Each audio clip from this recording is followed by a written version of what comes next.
Let us make our father drink wine, and we will lie with him so that we may preserve the seed of our father. Ignoble thought. What a thought. And they did it to the father. And the firstborn gave birth to a child called Moab. And the second one gave birth to a child called Ammon, from whom we get the Ammonites and the Moabites. And these were blessed by God. God blessed them. When the Jews were told to go and kill the Palestinians, the Philistines, God tells them, according to this holy book, go and kill them all, men, women, and children. Even sucklings are not to be spared. You know, little children sucking the mother's breast, even they are not to be spared. Wipe them out. And even donkeys were slain. I said, what sins did the donkeys commit? What harm could they have done to you? On another occasion, the same God of mercy, according to the Bible, He's telling the Jews, repeats the same formula, go and kill them all, men, women, and children. Only virgins you must pay for yourself, which no man hath known.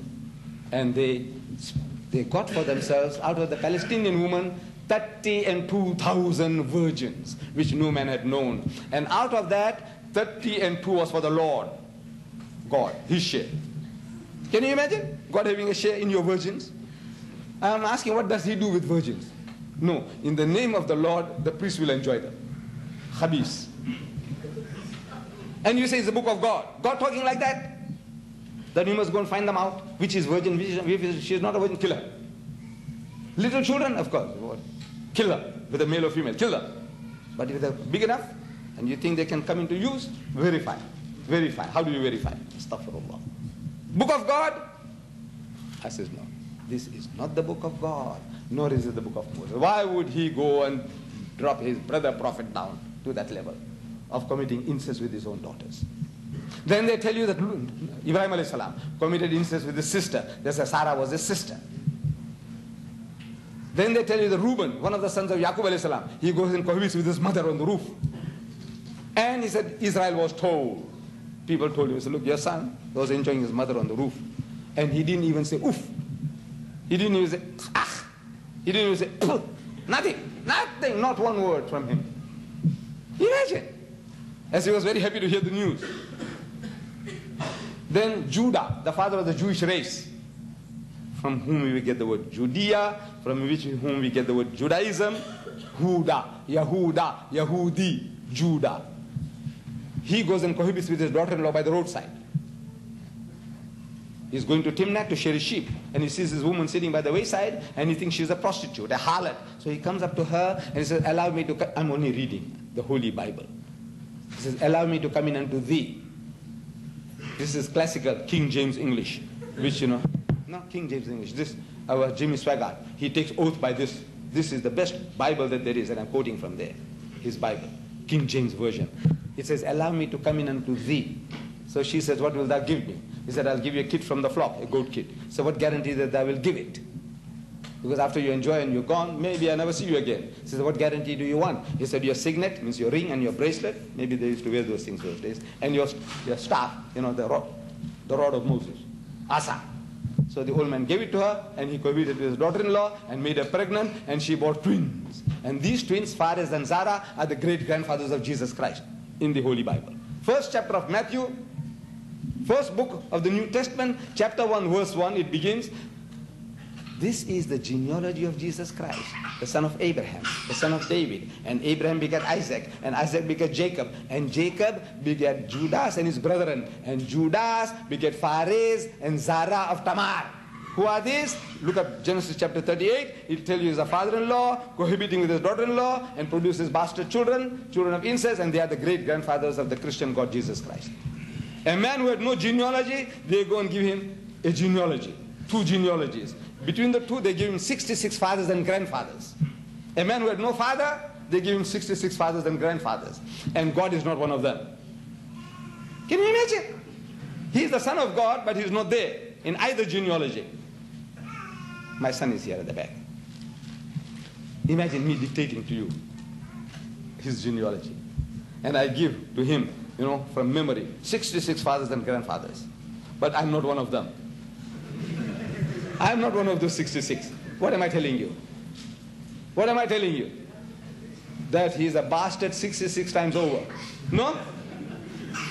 What does it mean? I give you 66 fathers and grandfathers to my son, but I am not one of them.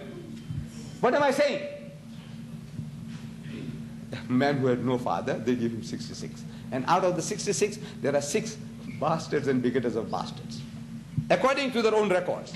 In the book of God, is this the book of God? I says, I can go endlessly. The New Testament, it begins. Every book, new book begins. Matthew, it says the gospel according to Saint Matthew, the gospel according to Saint Mark, the gospel according to Saint Luke, the gospel according to Saint John. I'm asking, what is according? Why according to? I write little books as well, But you'll find my name there by Ahmed Deedat. It's not according to Ahmed Deedat.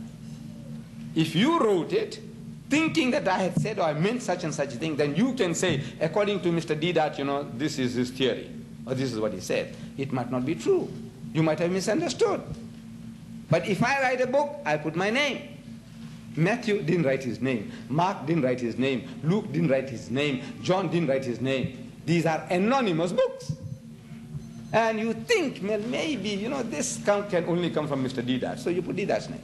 This can only come from Brother Farah Khan, so you put his name. This can only come from Brother Waris Mohamed, so you put his name.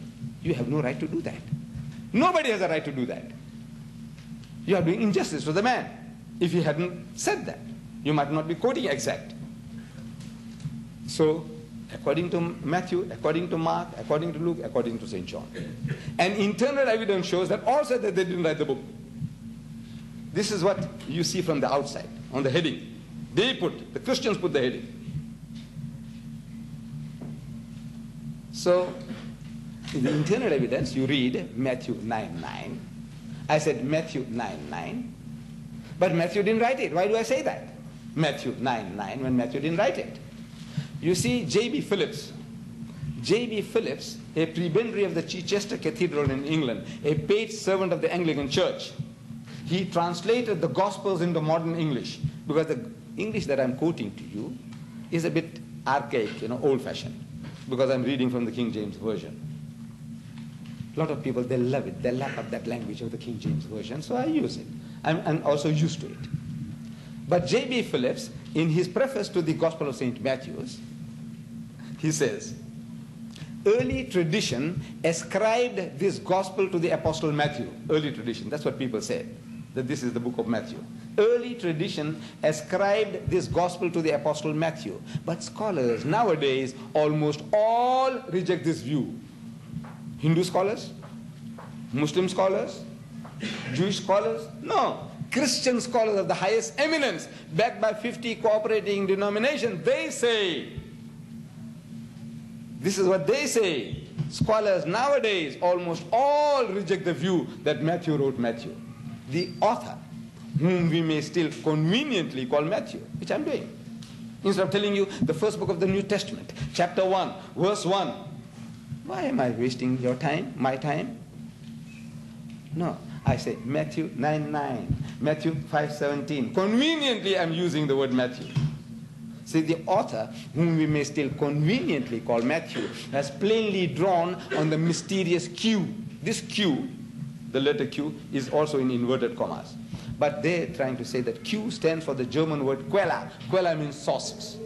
Therefore, the scholars, they know what they're talking about when they say Q, which may have been a collection of oral traditions. He has used Mark's gospel freely. Matthew has used Mark's gospel freely. In the language of the school teacher, he has been copying wholesale from Mark. And Mark was a 10-year-old boy when Jesus walked this earth. Matthew is supposed to be a disciple of Jesus, an eyewitness and a ear witness. And he goes and copies a 10-year-old boy who wasn't there. And you say this is the book of Matthew. Poor Matthew. What kind of mind did he have? What kind of eyes or ears did he have? That he goes and copies somebody else when he was an eyewitness and ear witness. No, we know Matthew didn't write Matthew. This is it. You don't have to be very clever. You don't have to be a DD or a Deedat to know these things. A little, just a little observation. And you can see it through and through. You can deal with swaggarts and the likes of him anytime, any day. Allah has given us that destiny. But we don't do homework. See, we listen and we enjoy and say, right, we go home and go to sleep. You have to do a little bit of homework. See, in other words, now you see this, it's right, look, let me check up, let me see something. And you see the verse. This is Matthew 9:9. I told you, open it up, Matthew 9:9. What does it say? It says, while he, referring to Jesus, was going forth into the way, see, this is the Old English, King James.